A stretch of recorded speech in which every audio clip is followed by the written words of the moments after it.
पाहुयात पुढची बातमी। अजित पवारांच्या विमान अपघाताच्या मुद्द्यावर रोहित पवारांनी पुन्हा एकदा सरकार आणि व्हीएसआर कंपनीवर जोरदार हल्लाबोल केलाय।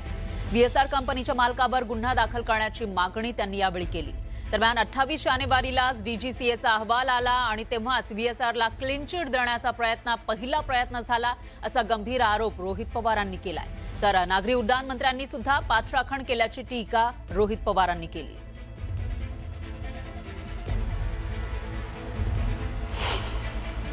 म्हणजे 28 तारखेला 28 जानेवारीला जेव्हा दादांचं शव हे हॉस्पिटलमध्ये होतं, पोस्टमॉर्टम त्यांचा सुरू होता, अख्खं महाराष्ट्र त्या ठिकाणी दुःखाच्या डोंगरामध्ये दुःखात त्या ठिकाणी होतं, त्यावेळेस यांनी हा रिपोर्ट काढला आणि ह्याचं सांगितलं।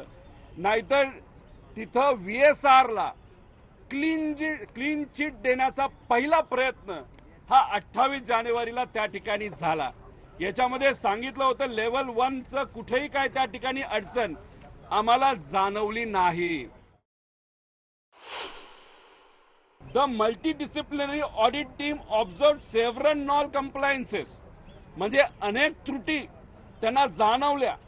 त्या कशामध्ये? Approved procedure in the organisation in the area of airworthiness, म्हणजे विमान उडवायच्या आधी विमान हे उडण्याच्या लायक आहे का, त्याला एअरवर्दी सर्टिफिकेट असतं, त्याच्यामध्येच यांना बऱ्याचशा त्रुटी त्या ठिकाणी दिसल्या, एअर सेफ्टीमध्ये दिसल्या आणि फ्लाईट ऑपरेशन्समध्ये दिसल्या।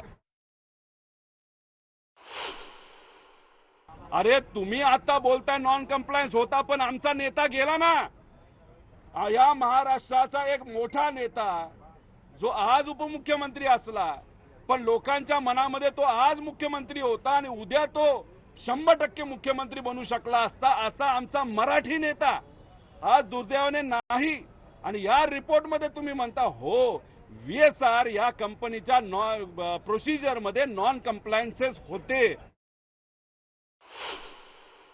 बरं मला तुम्ही सांगा की आता व्हीएसआर चा मालक हे हलकट माणूस आहे, तो कामचुकार माणूस आहे, तो तिथं मेंटेनन्स मध्ये पैसे खातो, तो मेंटेनन्स नीट करत नाही, हे सगळे मुद्दे आम्ही सांगितले।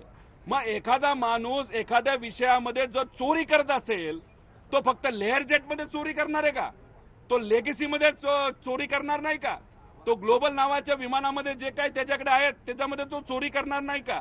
बीच क्राफ्ट नावाचं विमान, त्यात तो चोरी करणार नाही का? चोरी करणारा माणूस आणि मर्डर करणारा माणूस आणि सिरियल किलर हा काय एकाच विषयामध्ये तो फक्त त्या बाबतीत तसा वागतो असं नाही, सगळ्याच बाबतीत तो वागतो।